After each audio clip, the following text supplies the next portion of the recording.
안녕하세요. 전문상담 정혜영이라고 합니다. 예, 반갑습니다.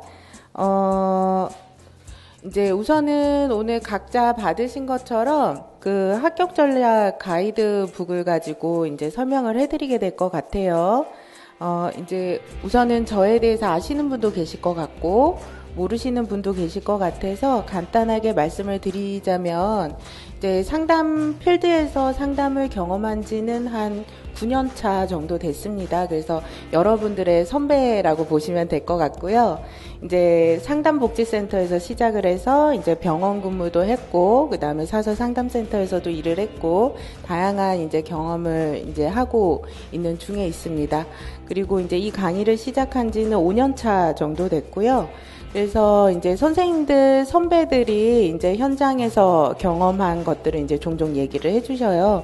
그래서, 뭐, 아이들이랑 상담하는 과정이 너무 즐겁다더라. 뭐, 이런 얘기들을 이제 저한테 들려주는데, 나중에 시간이 되면은 선배들 얘기도 이제 선생님들이랑 나눌 기회가 있을 것 같습니다.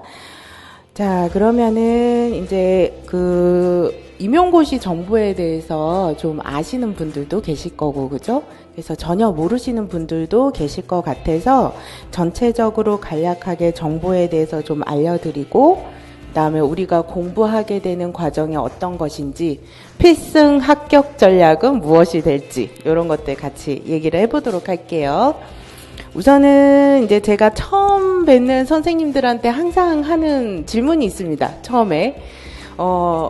우리가 전문 상담사가 되기 위해서는 필요한 것이 세 가지가 있어요.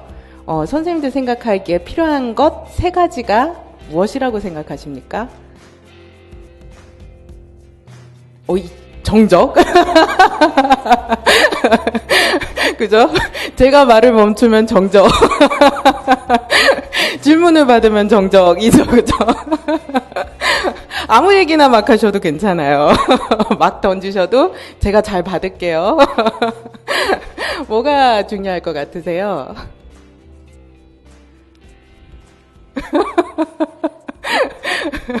친구에게 말씀하시지 마시고 저한테 말씀해 주세요.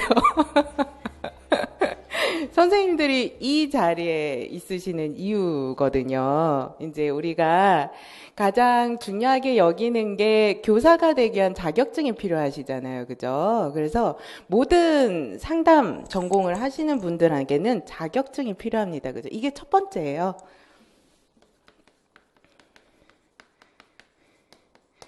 자, 그리고 자격증을 갖추고 난 다음에는 무엇이 필요할 것 같습니까? 자격증 땄으니까 난 이제 아무것도 하지 않고 학교에서 일만 할 거야. 열심히 이제 거기에서, 이제 아이들이랑 놀면서 일만 할 거야. 그렇게 지내실 수가 없다는 거 다들 아시죠? 그죠? 어떤 과정을 거치시죠? 선생님들이 좀 더 훌륭해지기 위한 수련 과정이라는 걸 거치게 되죠. 그래서 이거를 실무 경험이라고도 얘기를 하죠. 그죠? 자, 우리가 이 과정을 거치게 됩니다. 그 다음에 세 번째 또 필요한 게 있습니다. 우리가 모든 사람들에게 상담사라고 하면 기대하는 게 있어요. 전문 상담교사라는 것은 굉장히 무서운 직종 중에 하나예요. 왜 그러냐면 밖에 나가서 선생님들이 저 상담 일을 해요 라고 얘기를 하면 사람들의 1차적인 편견이 있습니다. 어떤 편견이 있을 것 같아요? 저 사람은 왠지 나쁜 짓을 안 할 것 같아. 그죠? 게다가 거기에 뭐까지 붙어 있죠? 교사까지 붙어 있어요. 그러니까 얼마나 무섭겠어요. 그죠? 선생님들 이제 동네에서 그냥 잠깐 말다툼이 벌어져도 저 사람 전문 상담 교사인데 라는 얘기를 들을 수가 있다는 거죠. 그죠? 자, 그만큼 우리에게 무엇이 하나 더 요구가 되느냐면 인성이라는 것이 더 하나 더 요구가 되죠. 그죠? 자, 그래서 이 세 가지는 선생님들이 갖추셔야 될, 앞으로 평생을 거쳐서 갖추셔야 될 것인데요. 저희가 앞으로 1년 동안 이제 저와 함께 해가실 분도 계시고, 이제 잠깐 저 궁금해서 오신 분들도 계실 텐데, 1년 동안 저와 함께 하시는 이 과정 동안에 선생님들이 갖추고자 하는 것이 이 세 가지 중에 무엇입니까? 이거죠, 그죠? 그래서, 이것을 갖추기 위해서 시작을 하는데 이것은 생각보다도 굉장히 중요한 것입니다. 왜냐하면 이게 없으면 내가 열심히 수련을 한들, 내가 열심히 좋은 사람이라고 한들 아무 소용이 없어요. 그죠? 상담 일을 할 수가 없습니다. 자, 그래서 우리가 이 자격증을 갖추기 위한 노력들을 1년 동안 할 텐데, 그러면 전문 상담 교사로서는 어떻게 해야지만 자격증을 갖출 수 있을 것인가? 요거를 한번 살펴봐야 되겠죠. 그래서 임용대비 합격 안내서 이제 그 가이드북의 3페이지를 같이 보시겠습니다. 자, 3페이지를 같이 보시면은요, 우리가 이제 시험 과목, 시험 시간 문항 유형이라는 것이 있죠. 그죠? 2020학년도부터 변경이 된 것들, 선생님도 이제 정보가 빠르신 분들은 아실 겁니다. 논술형이 사라지고요. 그죠? 이제 올해 그러니까 지금 막 시험을 보신 선생님들은 다들 서술형이랑 기입형으로만 시험을 보세요. 자, 그러면 우리가 보통 처음에는 1교시에는 논술형 한문항 시험을 봅니다. 그래서 교육학은 논술형으로 공부를 하시게 되실 겁니다. 그리고 전공 A와 전공 B로 나누어서 몇 분 공부하죠? 2교시, 3교시 몇 분 시험을 보죠? 1시간 반 시험을 보시죠? 그리고 기입형 서술형으로 문항이 나누어져 있죠. 그죠? 그래서 기입형은 총 2교시, 3교시 합해서 몇 문항밖에 안 되냐면 6문항밖에 안 됩니다. 그리고 배점은 2점 배점이에요. 그러니까 총 몇 점 만점을 몇 점을 가지게 되냐면 12점을 가지게 되죠. 자, 그런데 서술형 문항은 총 몇 문항이냐면 17문항이에요. 그래서 전공은 총 합쳐서 23문항이 되는 거죠. 그리고 여기에서 몇 점 배점이냐면 4점 배점이에요. 그래서 이것은 계산 빠르시면 아시겠지만 68점이 됩니다. 그래서 전공은 몇 점 만점이죠? 80점 만점입니다. 자, 그러면은 이제 교육학 같은 경우는 20점 만점이죠? 그래서 1차 시험은 교육학까지 포함을 해서 몇 점 만점이어야 되는 겁니까? 100점 만점에서 이제 점수를 얼마나 맞춰가느냐에 따라서 달려있게 되는 거죠. 그죠? 자, 그러면 선생님들이 이제 기입형과 서술문항 중에서 뭐가 압도적으로 많아요? 그렇죠. 서술형 문항이 압도적으로 많죠. 그죠? 그래서 이 4점 배점짜리 공부를 많이 하시게 될 겁니다. 4문장을 쓰시게 된다는 얘기예요. 4문장짜리 답안을 쓰시게 된다는 얘기라고 보시면 될 것 같아요. 그럼 여기 우리가 점수가 나오면 가장 궁금한 점이 있죠. 도대체 80점 만점 중에서 전공시험 몇 점을 맞추면 나는 합격에 자신이 있어. 어떤 시험이든 어느 지역이든 할 수 있을 것 같으세요? 이건 뭐 찍힙니다. 우리가 점수에 익숙한 국가에서 살아왔기 때문에 입시 제도를 거치면서 점수가 항상 중요하죠? 몇 점 정도일 것 같으세요? 60점. 선생님 훌륭하십니다. 훌륭하십니다. 아주 정확하십니다.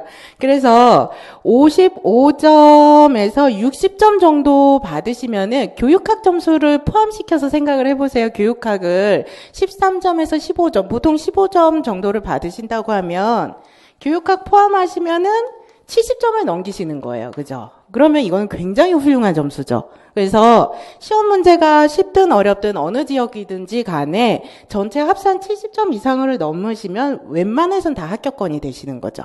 그래서 기본적으로 전공 점수가 이 정도 점수가 나오면 좋겠구나라고 생각을 하시면 되겠다는 거죠. 자, 그래서 이렇게 시험을 보시게 되는데요. 그러면은 이러한 어떤 그 시험들이 총 23문제, 그래서 교육학까지 포함해서 24문제를 푸는데 그럼 나는 도대체 어느 만큼 공부를 해야 되지? 그게 또 궁금하시겠죠, 그죠? 그래서 어느 만큼 공부해야 되느냐? 그거를 보시면은 우리가 이제 5페이지 잠깐 보시겠습니다. 5페이지에 보시면은요, 그 교육학과 전공이라고 나와 있는데 전공 오른쪽에 몇 과목이라고 나와 있죠? 심리학개론, 성격심리학 포함해서 몇 과목이죠? 14과목이에요. 이거를 보시면서 이제 선생님들 처음에 이게 개정이 언제 되느냐면 2018년도부터 이제 이러한 시험들이 막 시작이 됐는데 본격적으로 선생님들 이제 그때 막 눈물이 나실 것 같아요. 그 전에 7과목이었으니까 2배로 늘어난 거죠. 그죠? 그래서 총 14과목에 해당하는 과목 수입니다. 그래서 원래는 이상 심리학도 없었고요. 심리학 개론도 없었어요. 그리고 청소년 심리, 아동 심리 이런 거 다 없었던 거죠. 근데 얘네들이 막 생겨났어요. 그래서 기본적으로 기초 심리학이 다 증가해서 나타났다. 그럼 선생님들 단순 계산을 해보시면 아시겠습니다. 총 23문항인데 14과목에서 나온대요. 그럼 무슨 계산이 되십니까? 한 과목에 많이 나와봤자 두 문제에서 세 문제겠구나. 이런 생각을 하실 수가 있죠. 그러면 이제 여기서부터 이제 선생님들 그런 생각이 드시죠. 아, 연필을 던져버리고 싶다. 막 이 생각이 드시겠죠. 내가 한 문제, 두 문제를 맞추려고 한 과목을 공부해? 뭐 이런 생각이 드시겠죠. 그죠? 그래서 매년 아예 문제가 안 나오는 과목도 있고요. 그 다음에 많이 나오면 네 과목씩, 네 문제씩 나오는 과목도 있어요. 그게 매년 이렇게 로테이션 돌리듯이 달라집니다.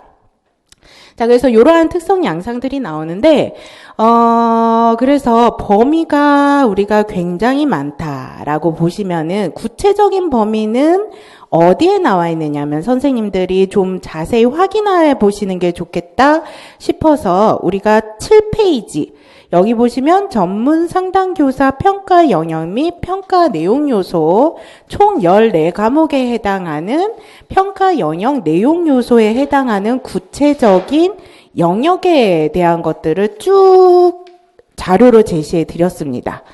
그래서 요거는 선생님들 한번 확인해 둘 필요가 있으십니다. 그 이유 중에 하나는요. 출제자들은 여기를 기반으로 해서 문제를 출제합니다. 그래서 이제껏 기출문제로 출제되지 않았다 하는 새로운 영역은 이 평가 영역 내용 요소 항목에서 출제가 된다라는 거죠. 그래서 선생님들이 가장 궁금한 것은 최신 문제 출제 경향성일 겁니다. 그래서 그거에 대한 힌트를 드리고자 잠깐 설명을 좀 드리자면은 우리가 12페이지 잠깐 가보시겠습니다. 12페이지 잠깐 가보시면 첫 번째, 두 번째, 세 번째 학교에서의 심리치료 활용이라는 것이 있습니다. 여기서 오른쪽에 보시면은 섭식장애라는 것이 들어가 있고요. 그죠? 아래쪽에 보면 자해 이해와 심리치료라는 것이 들어가 있죠. 요게 기존에 출제가 한 번도 된 적이 없었어요. 그런데 올해 2020학년도에 비자살적 자해라던가 폭식장애라는 진단에 관해서 문제가 어렵게 출제가 되면서 선배님들이 다들 멘붕에 빠지셨습니다. 그래서 이러한 부분들을 갖다가 우리가 확인하는 것들이 필요하다. 자, 그 다음에 다시 앞으로 넘어가겠습니다. 자, 다시 앞으로 넘어가서 우리가 이제 5페이지를 다시 보도록 하겠습니다. 자, 그래서 이 많은 영역들을 우리가 공부해야 되는구나라는 것을 우선은 알고 있게 된다는 거죠. 자, 그러면은 선생님들이 어떤 계산을 좀 깔끔하게 하시기 위해서 전체적인 일정을 먼저 말씀을 드리겠습니다. 자, 우리는 맨 처음에 자격증을 따기 위해서 1차 시험을 봐야 된다는 걸 알고 있죠. 그리고 1차 시험은 총 23문항의 문제를 풀어야 된다는 걸 알고 있죠. 그 다음에 두 번째는 무엇을 보게 되겠습니까? 2차 시험을 보게 되죠. 전문 상담교사는 2차 시험에 수업 실현이나 이런 거는 있어요, 없어요? 없습니다. 그래서 여기서는 심층 면접을 하게 되겠죠. 면접 점수는 총 몇 점 만점입니까? 아시다시피 100점 만점입니다. 그죠? 그래서 이 점수가 최종 합산이 된 점수를 가지고 합격이 나오죠. 보통 1차 시험은 언제 시험을 보는지 아시나요? 훌륭하십니다. 맞아요. 11월 넷째 주 정도 토요일에 시험을 봅니다. 그죠? 그러니까 올해도 11월 24일에 시험을 봤어요. 그래서 이때 이제 토요일날 시험을 본다는 거죠. 보통 강의는 언제 시작이 되는지 아십니까? 1월에 시작이 됩니다. 그러니까 우리가 1차 시험을 보는 개월수가 1월부터 11월까지예요. 이게 1월부터 11월까지 이 23문항의 전공시험 문제에 높은 점수를 받기 위해서 선생님들이 이 1년간 공부하시는 거라고 생각하시면 돼요. 자, 그러면 1차 시험 끝나고 나서는 선생님들 어떻게 하셔야 될까요? 뭘 해야 될까요? 오, 훌륭합니다. 그래서 2차 면접 준비를 바로 시작해야 됩니까? 좀 놀다 시작해야 됩니까? 어떻게 그렇게 다들 아세요? 네, 맞습니다. 바로 시작을 해야 돼요. 그래서 1차 시험 합격 점수는 보통 12월 마지막 날에 나와요. 그죠? 그래서 12월 31일쯤에 1차 시험 합격 결과 여부가 나서 내가 합격했는지 안 했는지는 몰라요. 모르지만 바로 이제 팀을 꾸려서 2차 심층 면접을 준비를 하셔야 됩니다.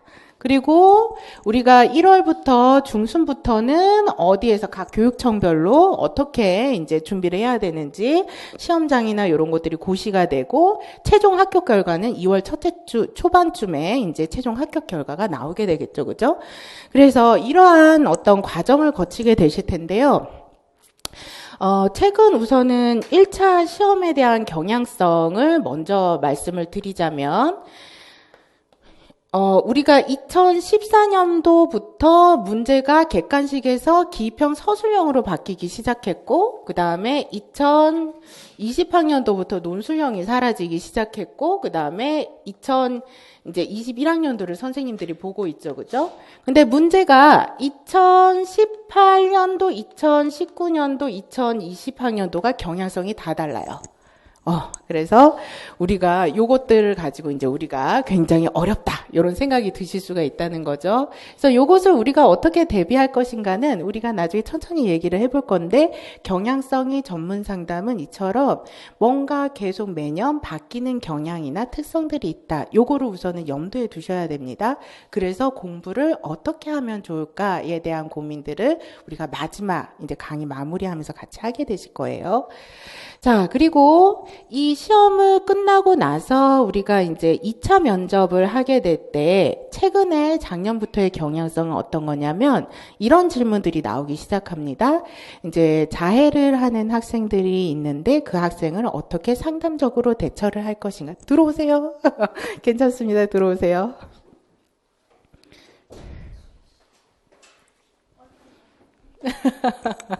네.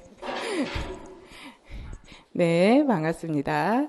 그래서 자해 학생들이 있는데 그런 학생들은 어떻게 대처를 할 것인가 상담적으로 이런 질문들이 나오기 시작하고요.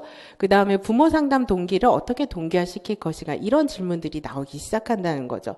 그래서 심층 면접이 2차에 이런 질문들이 속속들이 생겨나게 됩니다. 자, 그럼 여기서 질문 있습니다. 면접 질문이나 이제 우리가 아까 잠깐 본 것처럼 섭식장애 같은 것이 1차 시험에 나왔죠. 그죠? 우리가 최근에 약간 어떤 특성들이 있다는 걸 알 수가 있을까요? 어떻습니까? 왠지 이론에 대한 것들도 많이 중요하긴 하지만 실무 경험에 관한 것들을 많이 묻고 있구나. 이런 것들을 아실 수가 있겠죠. 그죠? 그래서 실무 경험에 대해서 질문하는 것들이 조금씩 생겨나고 있습니다. 그래서 우리가 무슨 소문이 돌고 있죠? 2차 면접에 실무 평가가 도입이 될 수도 있다라는 소문들이 돌고 있죠. 그죠? 그래서 우리가 2018년에 간담회가 있었고요. 그죠? 그리고 아직 언제 도입이 될지는 확정 공고가 되지 않았지만 계속 소문은 돌고 있습니다. 그래서 이러한 것이 어째서 나오게 되느냐면 현장에 있는 선생님들에게 실무적 경험이 부족하다라는 이제 그 현장 주변 선생님들과 장학사님들, 교장 선생님들의 어떤 문제의식들이 있기 때문에 실무평가 도입에 대한 얘기들이 나오고 있는 거예요. 그래서 우리가 자격증을 따는 1년의 과정을 거쳐서 현장 경험 없이 선생님들은 바로 학교에 투입이 되시는 겁니다. 근데 이것이 가지고 있는 한계에 대한 보완점으로 이러한 부분들을 보완하고자 하는 경향성이 늘어나고 있다. 이것들을 조금 생각해 보실 수가 있다는 거죠. 자, 그래서 이러한 흐름 안에서 우리가 임용고시 시험을 준비해야 되겠구나라는 것을 아실 수가 있을 겁니다. 자, 그러면 우리가 이제 우선 중요한 것은 1차 시험을 합격을 해야지만 뭐 2차를 준비하든지 말든지, 그죠? 1차가 가장 중요하죠, 그죠? 자, 1월부터 이제 한번 물어보겠습니다. 자, 모든 강의는 이론에 대한 공부, 그 다음에 기출문제 풀이, 그 다음에 이제 문제 풀이. 이렇게 세 가지 단계로 이루어집니다. 문제 풀이는 총정리 풀이를 할 수도 있고요. 나중엔 모의고사를 하게 되죠. 자, 이론 공부하는 시간은 한 어느 정도 갖추는 것이 좋을 것 같습니까? 이론 공부하는 기간이 1월부터 11월 중에서 한 몇 개월 정도 이론 공부를 해야 될 것 같습니까? 훌륭하십니다. 6개월입니다. 그리고 나머지 한 2개월 정도 기출문제 풀이를 공부하게 될 거고요.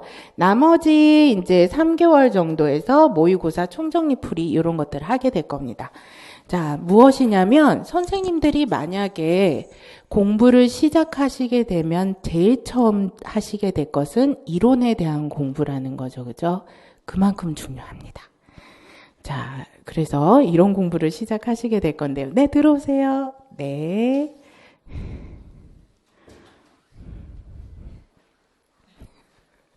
네. 저희가 뒷문이 있어야 되는데 앞문밖에 없어서 너무 불편하실 것 같아요. 그죠? 네. 자, 그래서 편안하게 계속 들으시면 될 것 같고요. 뒤에 오신 분들은 꼭 그 합격 전략 가이드북을 이제 갖고 가셔야 돼요. 예. 자, 그래서 우리가 이처럼 이론 공부를 한 6개월 정도 가량 선생님들이 하시게 된다. 그 다음에 문제풀이를 하게 된다라고 보시면 될 것 같아요. 자, 선생님도 아까도 말씀드렸지만 이론이 몇 과목이라고요? 14과목입니다. 양 너무 많죠? 무섭죠, 그죠? 정말 무서우세요? 왠지 금방 6개월 만에 할 수 있을 것 같으세요? 어떠세요? 무섭죠, 그죠? 근데 이제 겁을 내셔지 않아도 되는 두 가지 이유가 있으세요. 그래서 첫 번째 이유는 뭐냐면 14과목이 서로 범위가 겹쳐 있어요. 그래서 사실상으로는 14과목 딱 단독으로 각각의 이론이라고 볼 수가 없어요. 대표적으로 학습심리학은 새로 추가된 과목인데 사실은 상담 이론과 실제 행동주의 치료에 다 포함된 내용이에요. 다르지 않아요. 그래서 이 부분에서 선생님들이 절망하지 않으셔도 되고요. 두 번째는 제가 매년 강의를 하지만 우리에게 가장 중요한 건 기출문제다라는 생각이 들어요. 왜 그러냐면 기출문제 범위에서 반복돼서 나오거나 그 주변부에서 최소한 60%는 항상 문제가 나와요. 그러면 그 60%를 확실하게 답을 쓰신다면은 선생님들이 최소한 48점은 갖고 가시는 거예요. 그죠? 그러면 선생님, 그럼 무책임한 말씀이 32점은 어떻게 하시고 48점으로 그럼 합격할 수 있나요? 이런 생각이 드시죠. 그죠? 그러면 이제 두 번째 고민은 어떻게 해결해 드릴 수 있냐면 저 같은 경우에는 이론 서적이 지금 요 정도 두께, 요 정도 크기에 이게 첫 번째 책입니다. 요게 3권 나갑니다. 요 3권 안에 매년 최소 90%에서 95% 이상은 항상 나와요. 그러니까 뭐냐면 이 책 3권을 1년간 공부하시면 된다는 얘기예요. 이 책 3권을 1년간 공부하시는 것은 선생님들에게 그렇게까지 어렵지 않은 일이실 거예요. 그죠? 그리고 되게 선생님의 선배들 보면은 나이가 50대인 선생님들도 계셨는데 항상 처음에는 제 기억력이 문제세요 이렇게 얘기를 해요.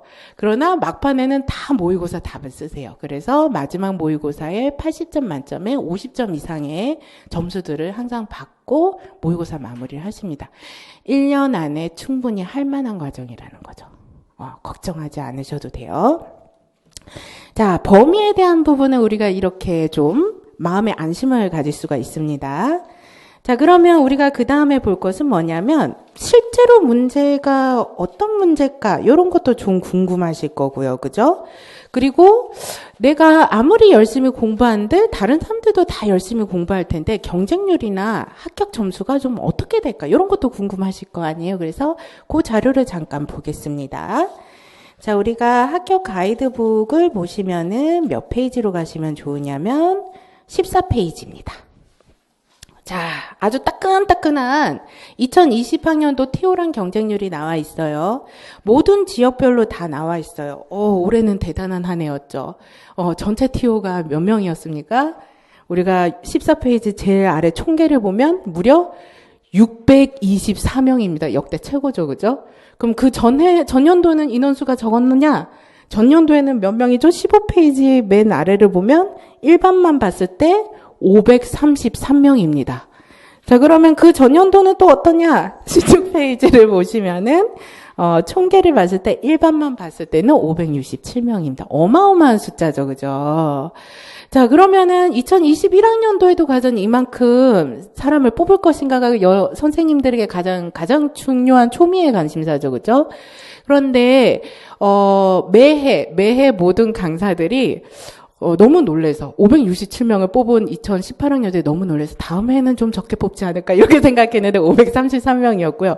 에이 설마 다음 해는 좀 적지 않을까 그래도 한 300명 되지 않을까 했는데 이번에 624명을 뽑았다는 얘기죠. 무슨 말이냐?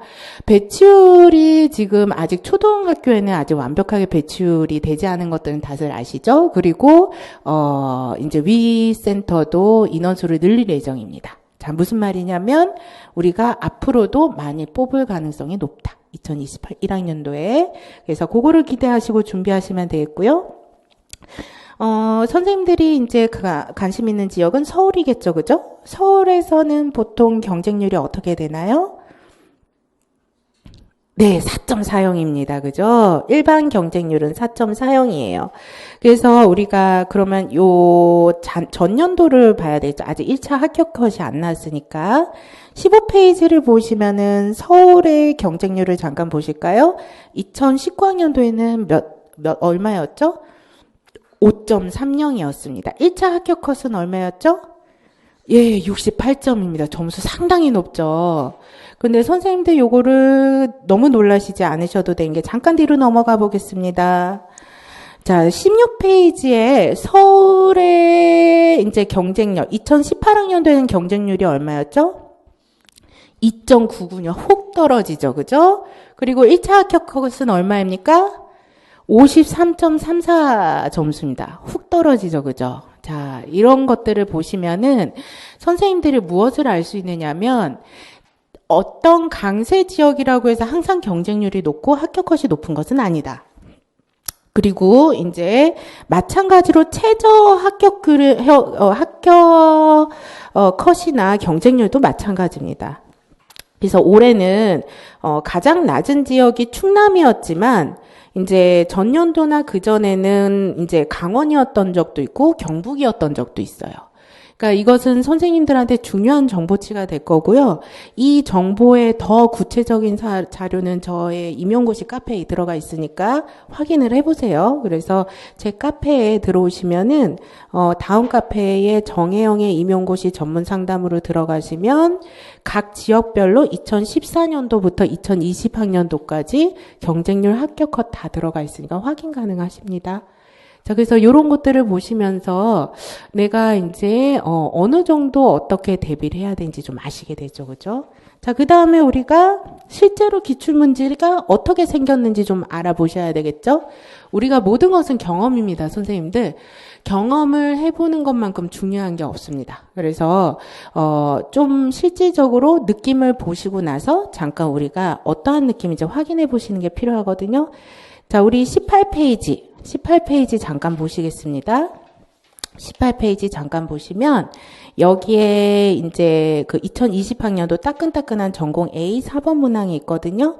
요거 한번 지금 선생님들 풀어보시면 좋겠습니다. 지금 자료 없으신 분들이 있어서 제가 선생님들 우선은 자료를 드릴게요. 자, 우리 그 18페이지에 2020학년도 A형 문항인데요. 선생님들 익숙하신 개념일 것 같아요. 그죠? 익숙하시죠? 그죠? 이제 요 고전적 조건 형성 이론에 근거해서 기억에 해당하는 원리를 괄호 안에 니은에 해당하는 용어를 써라 라고 나와 있는데, 이제 기억에 해당하는 것은 역조건 형성이고 니은에 해당하는 것은 불합리의 답인데, 선생님들 이제 한번 풀어보시면서 한두 분만 좀 여쭤보고 싶어요.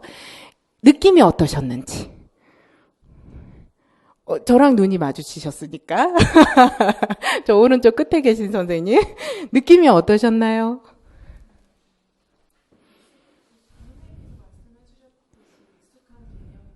네.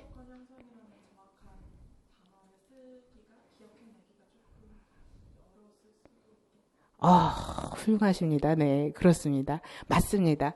그래서, 이 방금 말씀하신 것처럼 익숙하지만 정확한 키워드를 끄집어내기가 좀 어렵다는 느낌이죠. 이게 객관식 문제에서 우리가 서술형 문제로 바뀌면서 선생님들이 겪게 되는 어려움입니다.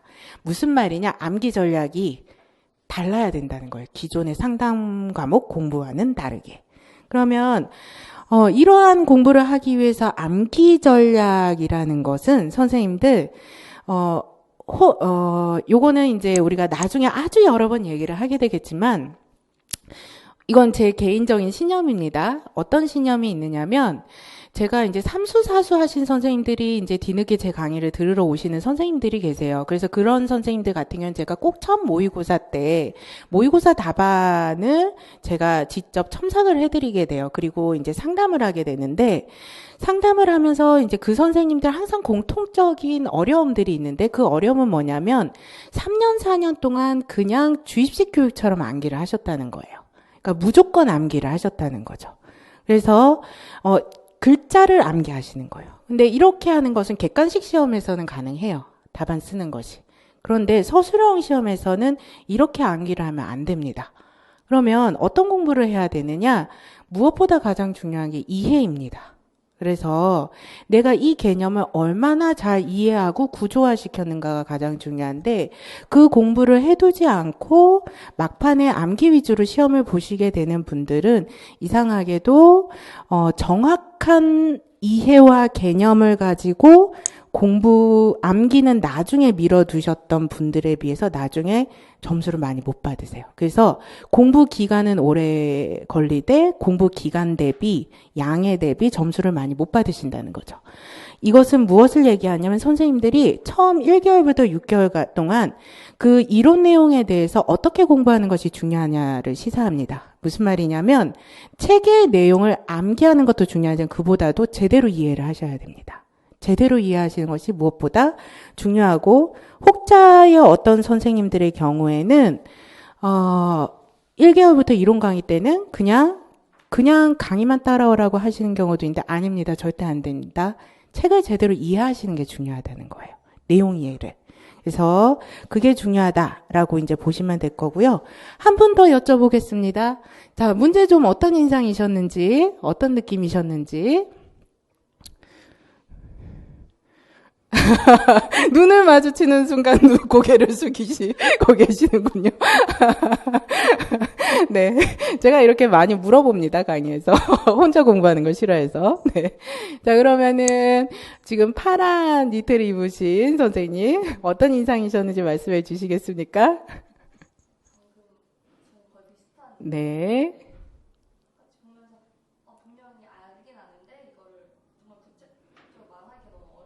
네, 맞습니다. 그래서 구체적으로 말하기가 어렵다는 느낌이 드시죠, 그죠? 그래서 요거는 신기하게도 그 모의고사나 기말고사 시험을 보시면 보실수록 선생님들이 굉장히 훈련이 잘 되세요. 정말이요. 굉장히 훈련이 잘 되셔서 아까 말씀드렸죠. 되게 암기력이 두려워요. 막 못해요. 전 50대예요. 막 이러시는 선생님도 문제 풀이 때는 갑자기 기억력이 반짝반짝거리시면서 키워드를 정확하게 잡아내서 써내십니다. 막판에는. 그러니까 그 과정에 도달할 수 있다 생각하시면 될 것 같고요. 하나만 더 풀어보겠습니다. 선생님들 조금 어려운 문제입니다. 우리가 서술형은 모르죠. 25페이지에 보시면은 조하리의 창이라는 익숙하기도 하고 좀 익숙지도 않은 것 같은 문제가 있는데요. 요거는 꼭 답안을 막 잘 안 푸셔도 괜찮지만 문항을 좀 보셨으면 좋겠습니다. 어떤 문제가 나오는지 우리가 알아야 되니까요.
제가 이제 캐치를 했어요. 많은 선생님들께서, 대부분의 선생님들께서 문제만 보고 별로 손을 움직이시지 않고,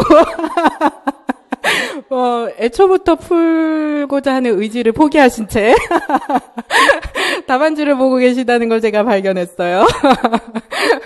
자, 그래서, 이제, 요게 그렇죠. 그죠? 그래서, 지금 오늘 이 추운 날씨에 오신 청해점 선생님 두 분께 제가 여쭤볼게요. 저희 상담에서 너무 귀하신 분들이라. 자, 그러면은 지금 이쪽에 계신 선생님 어떤 인상이셨는지 말씀해 주시겠어요?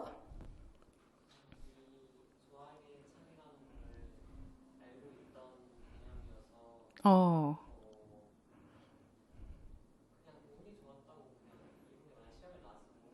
음,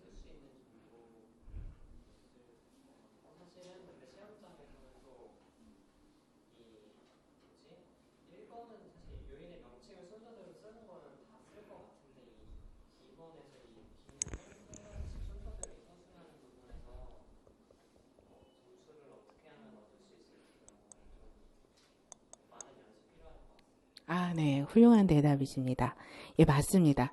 이 이론을 안다고 하더라도 이번의 문제에 해당하는 빗끝인 A 영역을 확장시키기 위해서 기억, 니은의 기능을 각각 한 가지씩 순서대로 써라라는 말의 의미가 정확하게 뭔지도 잘 와닿지 않고, 그죠? 이것대로 쓴다는 것 자체가 상당히 어려운 느낌이 들어서 서술하기가 어렵다는 느낌이 드시죠, 그죠?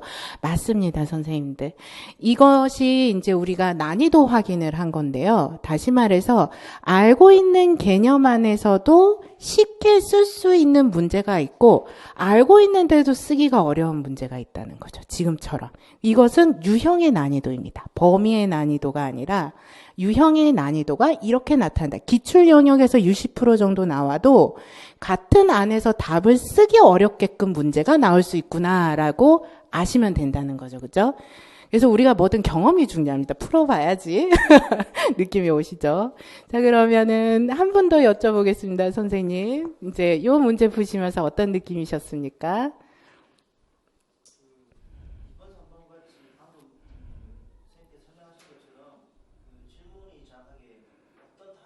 음, 네.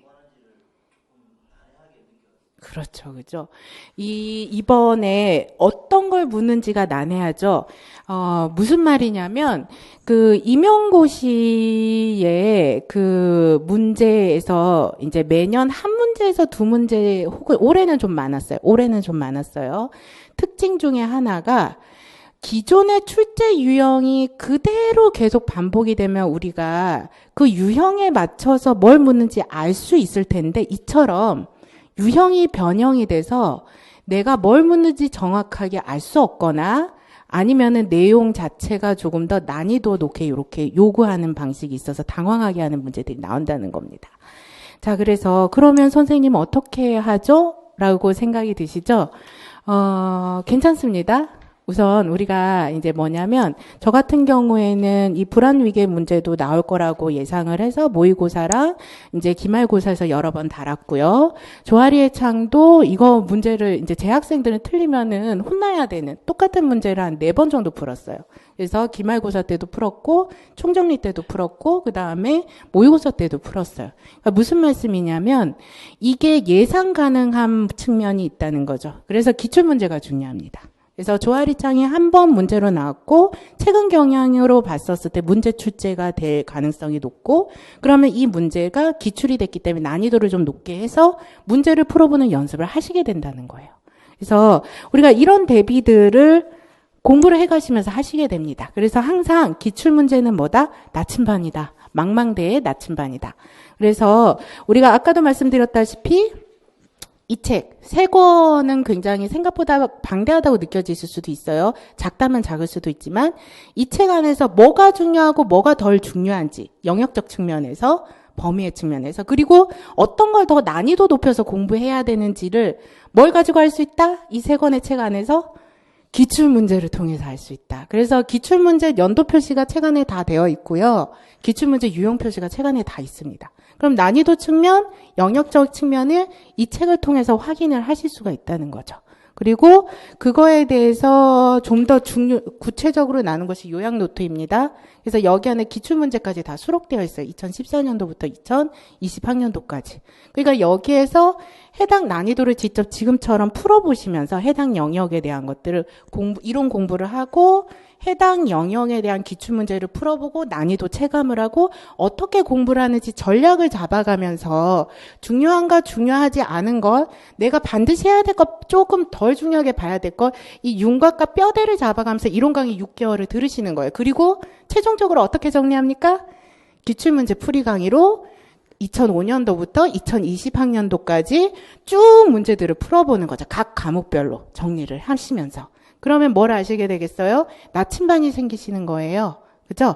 그래서 광범위한 14과목 안에서 선생님들이 뼈대를 기출문제로 만드셔서 하나의 형태를 잡아내게 되시게 되고 그 세부적인 내용까지를 어떤 걸로 연습을 하십니까?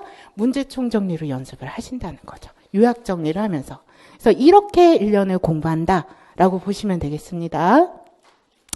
자, 여기에 수많은 기출 문제들이 제 나름대로 여러 가지 유형별로, 케이스별로 제시를 했으니까 선생님들 심심하시면은 풀어보시면 되고요. 나중에 집에 들어가셔서. 대부분 심심해하지 않으실 거라는 걸 알고 있습니다. 자, 그래서 궁금하시면 풀어보시고요. 자, 그래서 43페이지 이제 다들 가시겠습니다. 자, 43페이지를 가시면은 우리가 이제 요거는 그냥 참고를 하시면 되는 건데요. 잠깐 우리가 재밌으니까 한번 볼까요? 요거는 기출문제 분석 가게에서 제가 분석 자료로 매년 드리는 겁니다. 자, 선생님들 이 분석 자료가 왜 중요한지 잠깐 보시면 43페이지 표 보시죠. 그죠? 표를 보시면은요. 18, 17, 16부터 5년도까지 요거 연도표기예요. 연도표기. 자, 그러면 선생님들 요거를 보시면은 최근 들어서 정말 안 나왔다 싶은 애가 누가 있죠? 제일 안 나온 애. 유흥부터 프롬까지 제일 안 나온 애 누가 있습니까? 그렇죠. 그죠? 메슬로우랑 에릭슨이 제일 안 나왔죠. 그죠? 그러면 이걸 뭐 정말 중요하지 않겠구나라는 생각이 드시겠다는 거죠. 그죠? 자, 그다음에 매년 정말 심하게 많이 나온다 싶은 사람이 누굽니까? 융입니다. 융은 19학년도에 또 나왔어요. 그래서 이제 우리가 이제 혹자는 출제자들이 융을 왜 사랑하지? 그래서 융은 우리가 이론서를 보면은 온통 새빨개요. 모든 이론을 다 해야 돼요. 그래서 이제 이러한 이론가들이 있다는 거죠. 반두라도 어마무지 중요합니다. 반두라도 19학년도에 나왔습니다. 자, 그런데 이제 최근에 왜 선배님들이 그렇게 2020학년도에 문제 출제 경향이 달랐다 그랬잖아요. 2020학년도에 선배들이 난리가 났어요. 왜냐면 출제될 가능성이 정말 적은 데서 문제가 나왔기 때문이죠. 무슨 말이냐? 메슬로우와 로터에서 문제가 나왔습니다. 근데 로터는 문제로 나올 줄 알았습니다. 그래서 문제로 나올 줄 알아서 이제 그 이유는 있습니다. 이유는 나중에 강의를 들어보시면 아시겠는데요.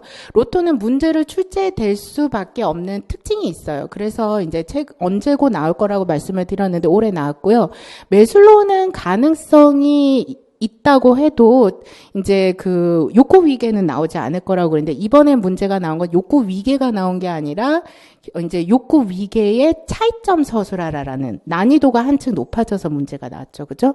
그래서 이런 식으로 우리가 예측하면서 공부를 하게 될 거라는 얘기예요. 공부를 해도 똑같이 나오진 않는다. 그래서 기출문제 분석이 중요하다라고 보시면 될 것 같고요. 자, 이래서 영역을 확인하시는 게 중요하다.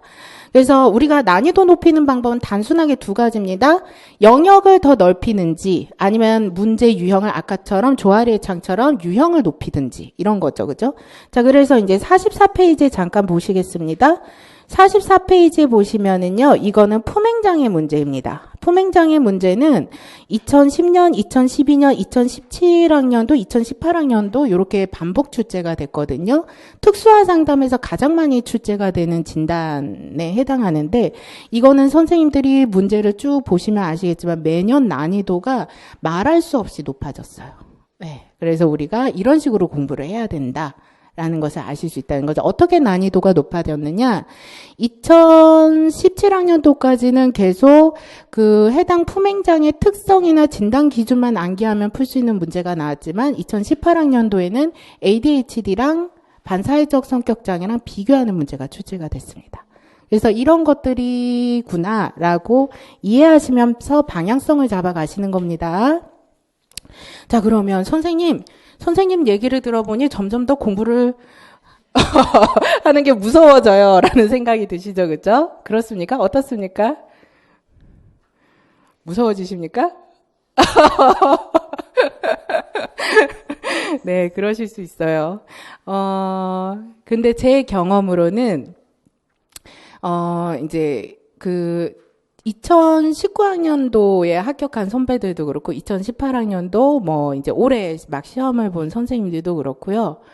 이제 처음에 힘들어 하세요. 처음에 힘들어 하는 이유가 뭐냐면, 많고 못할 거라는 생각이 들어서 힘들어 하세요. 그런데 그 선생님들이 나중에 막판에 되시면은 어떻게 변하시느냐면, 왠지 자기가 할 만큼은 했다고 얘기를 하세요. 그래서 이번 시험에서는 합격 못할까봐 두렵다라는 말씀을 하시는 분들이 많이 생겨요. 그러니까 그 얘기는 뭐냐면 이 정도의 양을 선생님들이 그동안 10개월, 11개월 공부해서 하지 못할 만한 양이 아니라는 말씀이시고 충분히 문제 연습까지 다 하실 수 있을 만한 그 누구나 역량이 있는 상태에서 공부를 하시게 됩니다. 그 부분은 걱정을 하지 않으셔도 돼요. 그래서 그 부분은 걱정을 안 해도 된다라고 생각하시면 될 것 같고요. 2019학년도에는 제가 이제 별명을 붙인 3명의 선생님이 있어요. 날라리 선생님이라고. 그래서 막판 모의고사 때도 이제 모의고사 한 2회기, 3회기까지 문제를, 반을 못 풀었어요. 그래가지고 제가 날라리 선생님이다라고 막 이렇게 괴롭혔었는데, 이 선생님들이 이제 2019학년도 문제가 좀 쉬웠던 경향도 있어요. 그렇기는 하지만, 마지막에 스퍼트를 내셔서, 이 날라리 선생님이랑 이름 붙인 3분이 다 합격하셨어요. 그래서 인천 합격하셨고, 그 다음에 경기 합격하셨고, 그 다음에 한 분은 이제 전남 합격하셨고, 그래서 1차 합격 점수 다들 훌륭하셨고 면접 점수도 매우 훌륭하셔서 최종 합격하셨습니다. 그래서 선생님들이 생각보다 그렇게 두렵지 않다 생각하시면 되고요.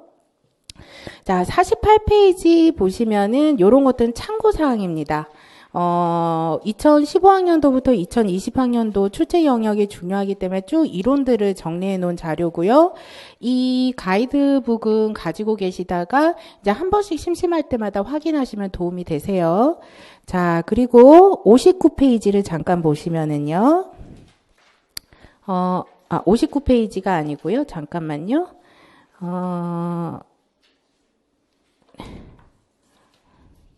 네네네. 그리고 52페이지를 잠깐 보시면은요. 52페이지부터는 요거를 이제 심리학 개론, 과목별로 이제 경향성을 정리해 드린 겁니다. 그래서 과목별 경향성을 보시면서 이제 선생님들이 정리를 해 가시는 거, 지금은 이론들이 모르는 이론이 많으셔서 이게 무슨 말인지 잘 모르실 거예요. 그런데 선생님들이 6개월 뒤에는 이게 뭔지 다 아실 겁니다. 자, 그래서 이런 것들이 있다라고 보시면 될 것 같고요. 자, 그래서 이게 과목별로 총, 저 같은 경우에는 이제 12개, 그래서 가족 상담까지 해서, 경향성 정리했고요. 64페이지 갑니다. 자, 64페이지 보시면 2018학년도, 2019학년도, 2020학년도 전문상담 임용고시 출제 경향. 최근 핫한 출제 경향입니다. 간단하게 말씀드리자면 2018학년도는 기존의 출제, 기출 영역에서 문제 문항의 난이도가 높게 출제가 됐어요. 아까도 했듯이 이제 품행장애, ADHD 이런 거 비교서술하는 거. 그래서 아는 데서 어려운게 나왔고 2019학년도는 아는 데서 쉽게 나왔어요. 아는 데서 쉽게 나왔지만 새로운 영역의 범위가 추가가 돼서 나왔다. 2020학년도에서는 선배들이 그렇게 올해 시험에 어려워한 이유가 뭐냐면 아는 데서도 어렵게 나오고 알지 못하는 데서도 어렵게 나왔기 때문입니다. 그래서 이게 2020학년도 경향이었다. 그렇게 보시면 되고요. 그러면 2021학년도는 어떻게 되나요? 묻고 싶죠, 그죠? 어떻게 될 것 같으세요? 그때는 아는 데서 어렵게 나올까요? 모르는 데서 많이 나올까요? 아니면 아는 데와 모르는 데서 다 어렵게 나올까요? 어떨 것 같습니까?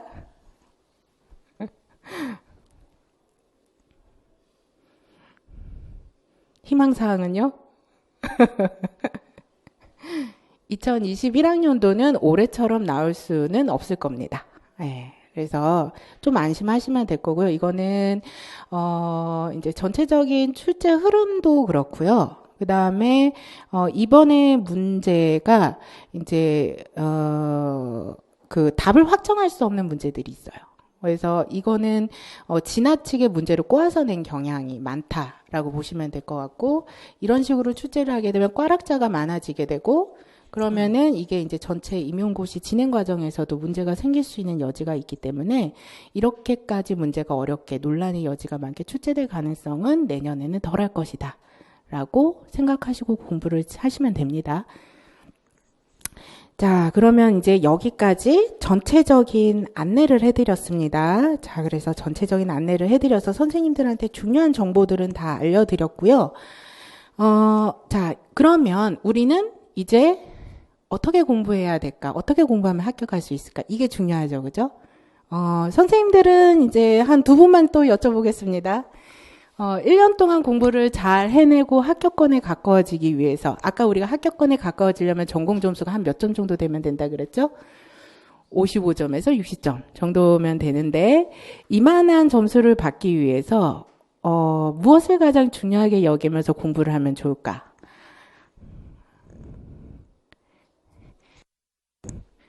자발적인 대답이 없으시면 지정하겠습니다. 이미 답변하신 분들은 이제 뭔가 안심을 하실 수 있겠지만 그렇지 않을 수도 있습니다.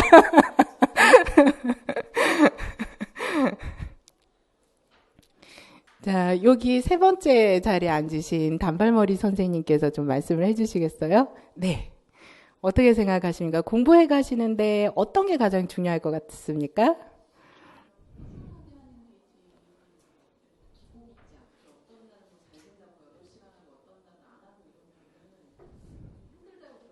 네. 네. 네, 맞습니다. 선생님, 맞습니다. 정말 정말 중요합니다. 엉덩이 싸움이라고 얘기하죠, 그죠? 그래서, 우리가 그 생각을 잠깐 해봐야 돼요. 그 삼수사수 하시는 선생님들이 공부 양에서 뒤지시거나 실력이 뒤지시는 분들이 아닐 수 있습니다. 제가 이제 그 가르친 선생님 중에 이제 2차에서 자꾸 떨어지는 선생님이 있어요. 너무 안타깝죠, 그죠? 이제 그런 선생님들도 계시고 여러 가지 변수나 경우의 수가 있는데 우리가 이제 어쨌든 가장 1차적으로 중요한 것은 시간이나 양보다는 내가 얼마나 집중해서 특정 시간에 할애할 수 있느냐에 대한 거고요. 집중력이 무엇보다 중요합니다. 그래서 선생님들이 대부분 이제 우리가 1월부터 11월 중에 있으면은 6월달, 7월부터 두려움이 생기세요. 1월부터 6월까지는 이제 불안이 안 생기거든요. 괜찮아요. 그런데 7월부터 이제 두려움이 생기세요. 그랬을 때 이제 선생님들, 6개월 동안 이론을 되게 많이 공부한 것 같은데, 이제 뭘 했지? 너무 많은 양, 뭘 공부했는지 모르겠는데, 이런 말씀을 하시는 분들도 계세요. 그런데 이제 우리가 이러한 어떤 자기 마음의 상태에서 조금 더 빨리 나를 신뢰하고 도달할 수 있게 하는 것은 방금 말씀하신 것처럼 1월부터 2월, 3월까지 이제 나의 어떤 공부 습관을 잡는 것. 이게 굉장히 중요합니다. 태도. 이거는 마지막까지 굉장히 도움이 많이 되실 거고요. 시간은 생각보다 그렇게 중요하지 않습니다. 생각보다. 저는 이제 막판의 스퍼트가 굉장히 중요하기 때문에 암기의 막판은 그 시간 동안 이제 습관과 이해, 얼마만큼 기본기를 탄탄히 하느냐가 더 중요합니다. 한 분 더 여쭤보겠습니다. 그 앞에 계신 선생님, 어떻게 생각하십니까?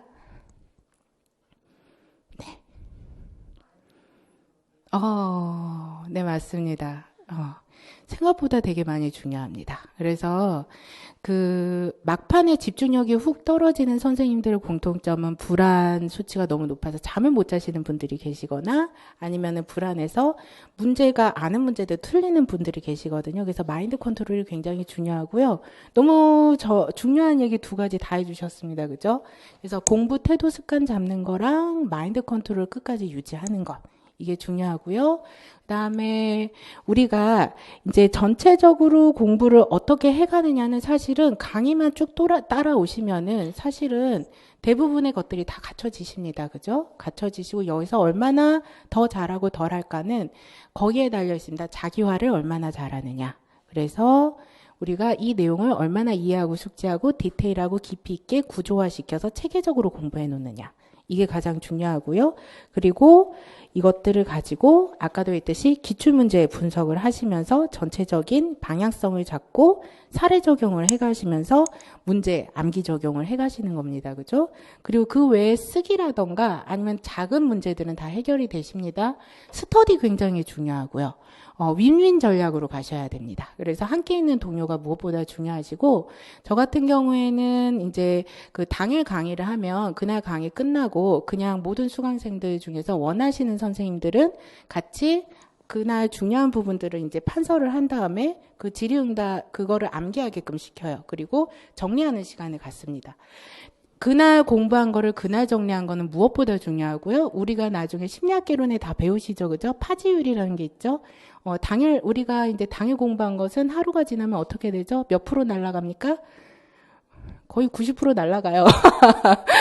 그러니까 당일 정리 한 번 더 하셔야 돼요. 아셨죠? 그죠? 그래서 당일 정리를 한 번 하시면서 정리하고 가셔야 되고요. 시간을 많이 쓰지 않으면서도 정답률이 높고, 그리고 점수를 고득점을 받는 선생님들의 가장 중요한 두 가지 공통점이 있어요. 항상 가르치자면 두 가지 공통점이 있어요. 첫 번째는 뭐냐면은요, 여러 번 반복해서 말씀드렸던 자기화예요.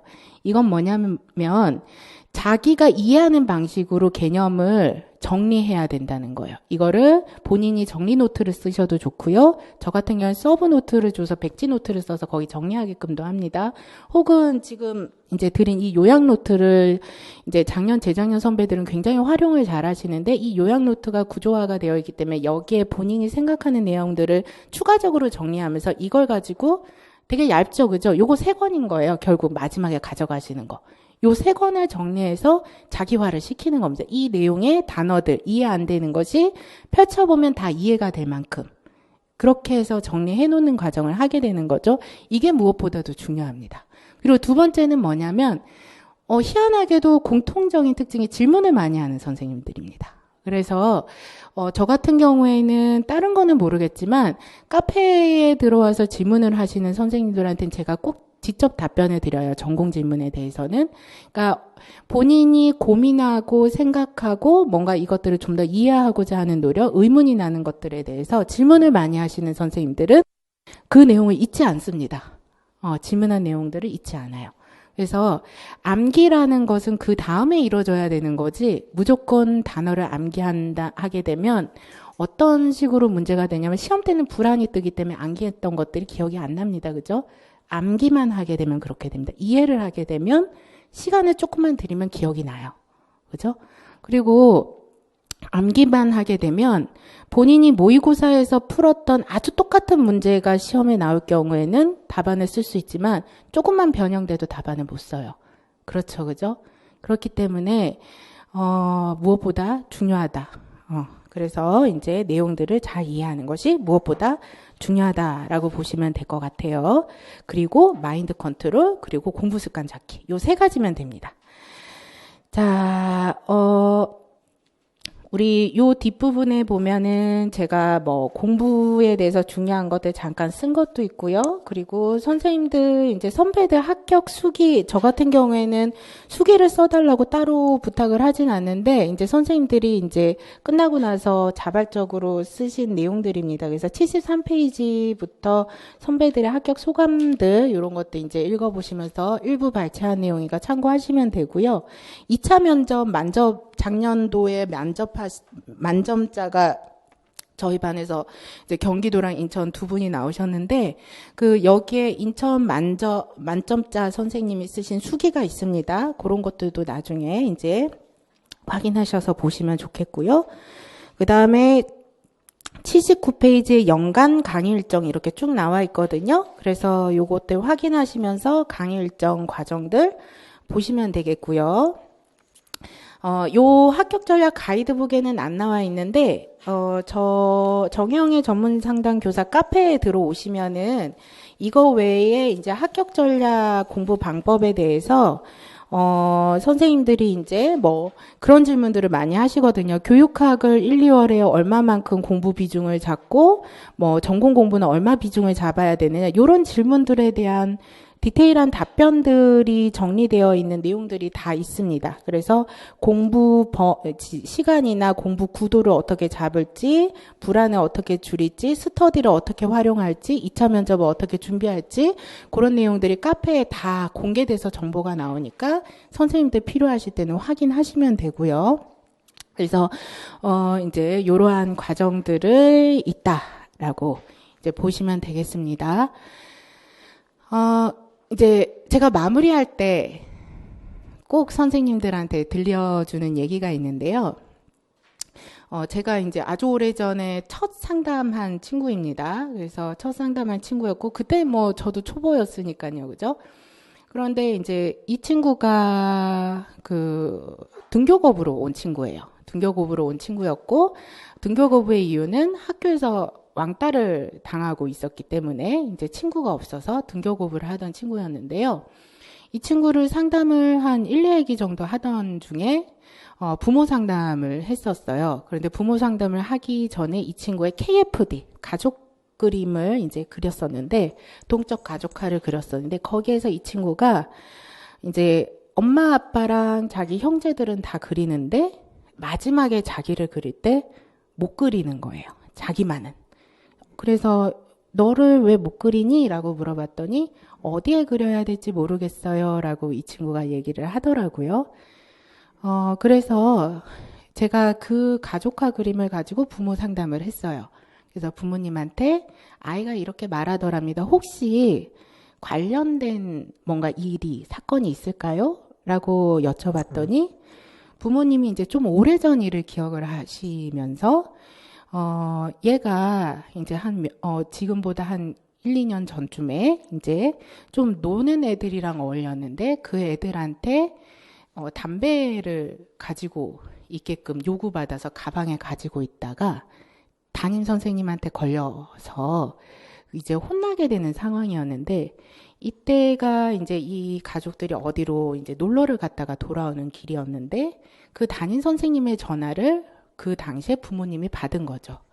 그리고 그 차 안에서 이제 이 아이가 그 담배를 가지고 있었다는 것을 이제 듣게 되는 상황이 오게 됩니다. 그리고 얘가 이제 아버지가 그 당시에 너무 화가 나서 얘를 잠깐 길에다가 이렇게 떨어뜨리고 이제 가버린 거예요. 근데 금방 다시 이 친구를 찾아서 오게 되었는데, 이 기억은 꽤 오래전 기억이었음에도 불구하고 부모님이 그것을 떠올렸습니다. 그런데 그 부모님이 이 사실을 떠올리고 나서 이 아이한테 가서, 아주 훌륭한 부모님이셨는데 이 아이에게 가서 진심으로 사과를 하셨고요. 진심으로 사과를 하고 나서 좀 놀라운 일이 벌어졌습니다. 그건 뭐냐면 아이의 친구 관계 문제가 해결되기 시작했고, 얘가 자기는 이제 다른 사람의 이야기를 들어주는 것이 얼마나 중요한지 알게 돼서 자기가 나중에 다른 사람의 이야기를 들어주는 사람이 되고 싶다라고 얘기하기 시작했고, 그 다음에 상담은 종결이 됐는데 그 아이한테 나중에 연락 오기로는 학생회장이 됐다고 연락이 왔습니다. 근데 이러한 어떤 케이스 같은 경우에 선생님들이 생각하기에는 상당히 특별한 케이스라고 생각을 하시겠죠? 그렇습니까? 어떻습니까? 상담사가 훌륭해서 이 아이가 좋아진 걸까요? 그렇지 않겠죠, 그죠? 예. 이게 청소년 상담에서는 생각보다 꽤 빈번히 일어나는 일이다라고 보시면 됩니다. 왜 그럴까요? 성인 상담에선 잘 안 일어나요. 왜 그럴까요?